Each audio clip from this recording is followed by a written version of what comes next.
I remember waking up to a piercing, blinding light and the suffocating smell of disinfectant filling my lungs. I couldn't move, couldn't speak. My body felt like it had been shattered, like I was barely hanging on by a thread. All I could do was lie there, staring up at the sterile, too bright ceiling, as my mind tried to piece together the fractured images from the crash. And in that foggy haze, one thought echoed louder than the pain, louder than the fear. I needed him. My husband, the one person I believed would never leave me alone, who'd promised to be there in sickness and in health. I waited, half-dazed, clinging to the hope that he'd rush through those doors any moment, that his face would be the first thing I'd see. But the minutes passed, stretching into hours, and still, he didn't come. Nurses moved in and out of the room, their faces shadowed with sympathy but never an answer. I searched their eyes, desperate for a glimpse of recognition or reassurance, yet they all looked away, as if I were some invisible burden they didn't want to acknowledge. As the fog in my mind began to lift, I found the courage to whisper a question to one of the nurses, a young woman with soft eyes and a tentative smile. "Where is he? My husband? Does he know I'm here?" Her expression flickered, something unreadable passing over her face before she finally murmured, "I'm so sorry. He's been informed." Informed? The word hung in the air like a twisted joke, a cruel understatement that sliced through me. Informed meant he knew. He knew I was lying here, alone, broken, needing him more than ever. And yet, he hadn't come. Hadn't even called. The realization seeped into my bones, chilling me more than the sterile cold of the hospital bed ever could. It felt like a punch to the gut, a betrayal so deep it left me breathless. Then, another nurse entered, gently holding my hand as if she could sense the storm building inside me. She whispered, her voice so low it was barely a breath. He told us you were gone."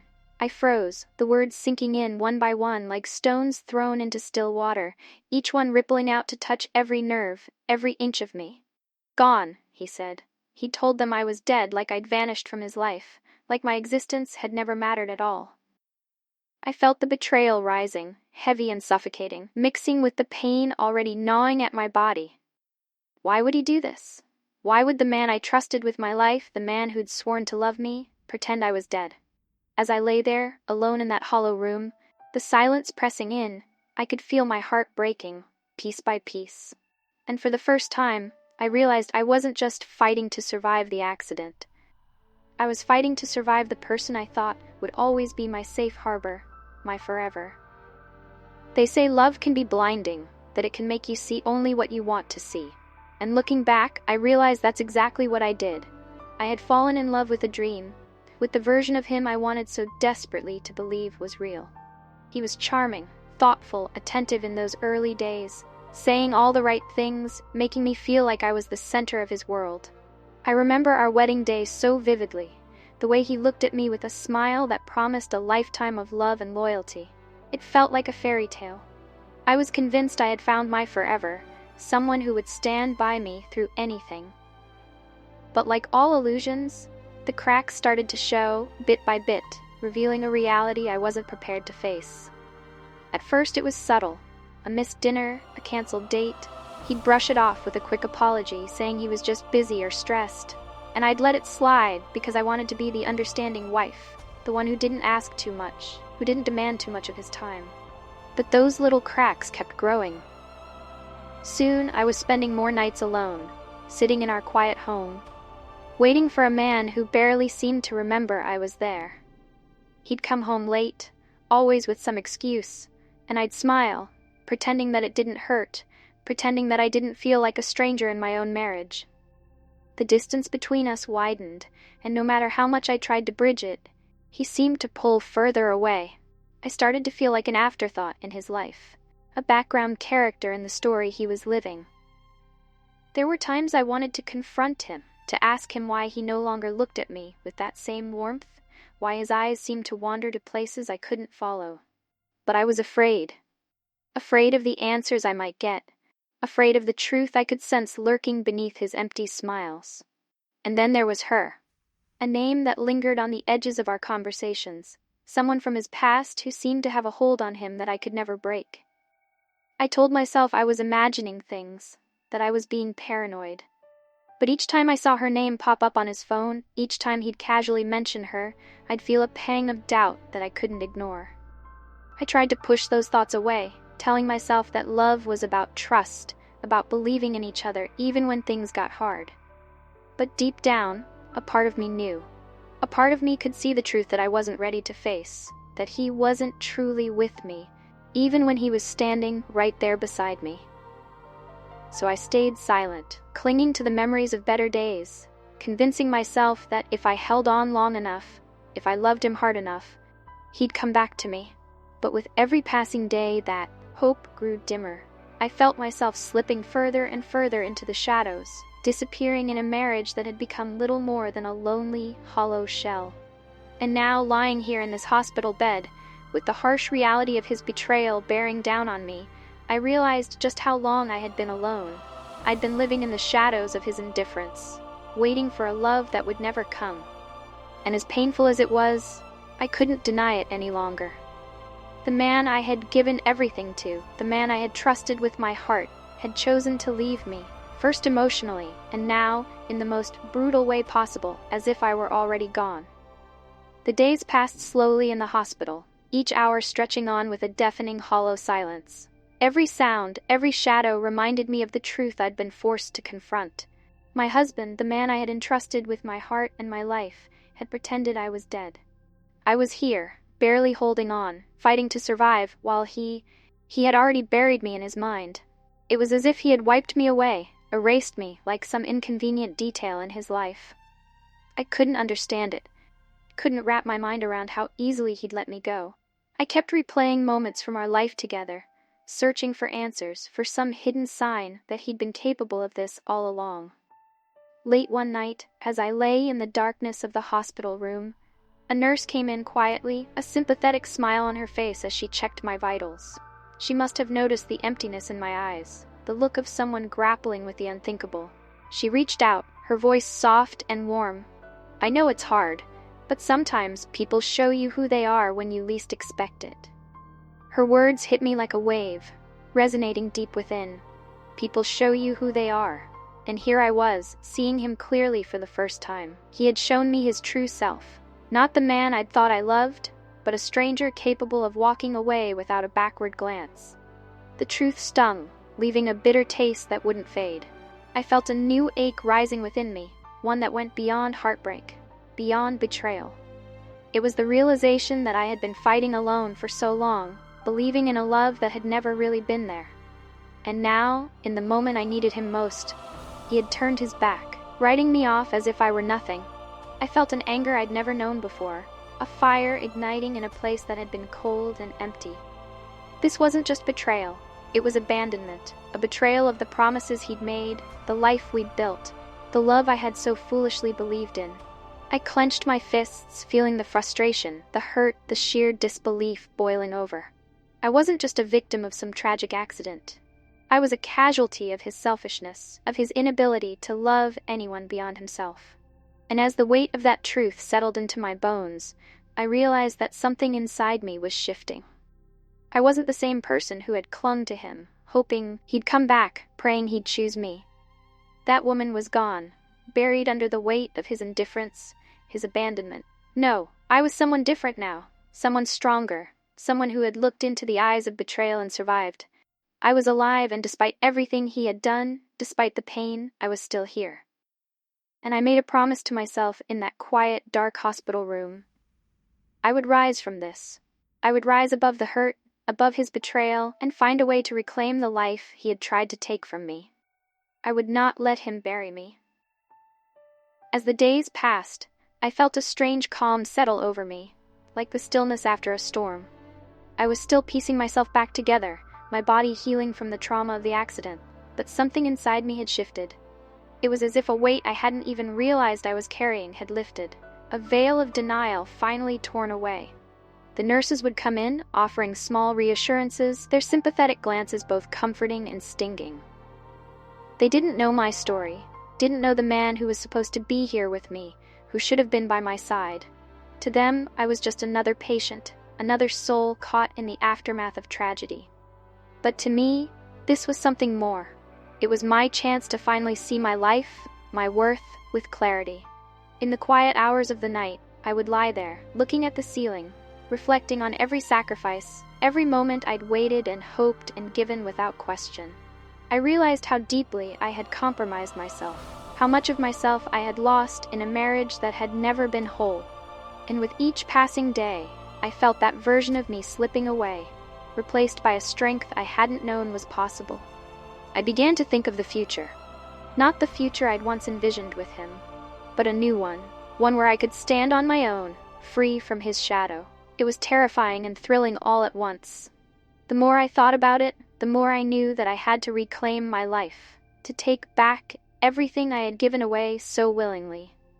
One afternoon, as the light filtered through the window and bathed the room in a soft glow, a quiet resolve washed over me. I knew what I had to do. I would confront him, not for answers, because I already knew those, but for closure, for my own liberation. I needed to look him in the eye, to tell him that I saw him for who he truly was, and to let him know that his betrayal no longer held any power over me. This wasn't about revenge or bitterness. It was about reclaiming my voice, my story, my sense of self. I had survived the accident, survived the hurt he had inflicted, and now it was time to rise above it, to build a life that was entirely mine. As I lay there, a strange calm came over me, and for the first time since the accident, I felt ready to face him, ready to face the life I would build without him. I knew that whatever came next, I wouldn't look back with regret or longing. I was done waiting for him, done hoping for a love that had never been real.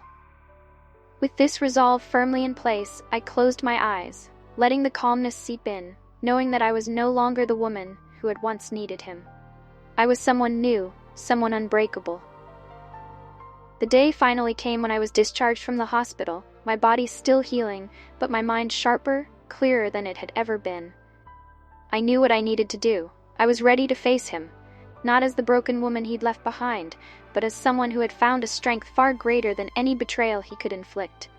I arrived at our home, no, his home now, I corrected myself, a place that had once held my hopes, my dreams, but now felt cold, distant, like a memory I no longer recognized. He opened the door, his face a mixture of shock and discomfort, as if he'd seen a ghost. For a moment he just stood there, speechless, his gaze darting away from mine, betraying the guilt he'd tried so hard to hide. "I survived," I said, each word steady and sure, watching the flicker of fear in his eyes. "Did you think you could just pretend I was gone? Move on without a second thought?" He stumbled over his words, stammering something incoherent, excuses spilling out like rehearsed lines in a play he was failing to act. But I wasn't there to listen to his explanations, his excuses. I had heard enough lies to last a lifetime. "I don't need your apologies," I told him, my voice unwavering. "I'm not here to beg for answers or plead for reasons that will never make sense. I'm here because I need you to understand something. You took everything I had, the love I gave, the loyalty I showed, the trust I placed in you, and you threw it all away as if it meant nothing." I watched him squirm, his gaze shifting to the floor, unable to face the weight of his own actions. But I held firm, not giving him an inch. I wasn't there to let him off easy. I was there to reclaim what was left of my pride, my dignity, my self-worth. "You may have written me off," I continued, feeling a strange calmness wash over me. "But I'm still here. I'm stronger than you'll ever know, and I'm done living in the shadows of your indifference." He finally looked up, a flash of something, regret, shock, crossing his face, but I knew better than to believe it. It was too late for second chances, too late for the words he hadn't said when I needed them most. "I'll never need you again," I said, each word like a release, freeing me from the chains of our past. "I found something stronger within myself, something you could never take away. So go on, live your life, pretend I never existed. But know this, I'll never look back." With that, I turned away, leaving him standing in the doorway, a man haunted by his own choices. As I walked away, I felt a weight lift from my shoulders, a sense of liberation I hadn't known was possible. For the first time, I was free. Free to live, to breathe, to build a future that was mine alone. And as I stepped out into the world, I knew that I would never again be bound by the shadows of his betrayal. I walked away from that house without a single glance back, feeling lighter than I had in years. The pain, the hurt, the betrayal, all of it faded with each step I took, leaving space for something new, something that was entirely mine. I wasn't just leaving behind the man who had betrayed me. I was leaving behind the version of myself who had lived in his shadow, who had given up so much of her own light for someone who had never truly seen her. I moved into a small apartment across town, a modest space filled with light, warmth, and possibilities. It wasn't much, but it was mine. A place where I could finally breathe, where I didn't feel the weight of his absence or the ghost of the life we were supposed to share. I spent my first night there in silence, sitting by the window and watching the city lights flicker in the distance, feeling an overwhelming sense of peace. The days that followed were filled with small moments of healing. I found joy in the simplest things. Waking up to sunlight streaming through the windows, drinking coffee on my tiny balcony, reading books I hadn't touched in years. I was reclaiming the pieces of myself I had lost, rediscovering passions and dreams I had tucked away in the corners of my mind. I began painting again, letting colors spill onto canvas in a way that felt like a release, an unburdening of all the emotions I had carried for so long. Each brushstroke was a reminder that I was creating something new, something that wasn't tied to him or the life we'd once shared. My art became a therapy, a way to tell my story without words, to paint the beauty that had been hidden beneath the pain. Friends and family started coming around, filling my apartment with laughter and conversation. They told me how proud they were, how much they admired my strength, and for the first time, I could see it too. I was no longer the woman who had been left behind. I was someone who had chosen to move forward, someone who had chosen herself. One afternoon, as I stood in my little kitchen, making tea and humming to myself, I caught a glimpse of my reflection in the window. I barely recognized the woman looking back at me. Not because I had changed physically, but because the emptiness I had once seen was gone. In its place was a quiet confidence, a peace that I hadn't known was possible. I smiled, a small, genuine smile that felt like a victory. I had come through the darkest days of my life, and I was still standing, stronger than ever. I was no longer defined by his betrayal or the accident or the pain. I was defined by my resilience, by the love I had found within myself, by the life I was building on my own terms. And in that moment, I knew that I was ready to let go completely. To forgive, not for him, but for me. Forgiveness, not as an acceptance of his actions, but as a way to free myself from the last remnants of the past. I wasn't holding on to anger or regret. I was holding on to the beauty of the life I was creating, the joy of living freely, the power of standing on my own. I looked around my little apartment, at the paintings on the wall, the books stacked on the coffee table, the plants by the window. It was simple, humble even, but it was filled with peace and promise. It was mine. And as I sipped my tea, feeling the warmth spread through me, I knew that I didn't just survive. I had reclaimed my life, my worth, my happiness. I had found a strength within me that was untouchable, unbreakable. I had found myself. Months passed, each day bringing a new layer of healing, each moment a quiet victory over the past I had left behind. I had built a life that was mine, filled with small rituals and simple joys that gave my days meaning.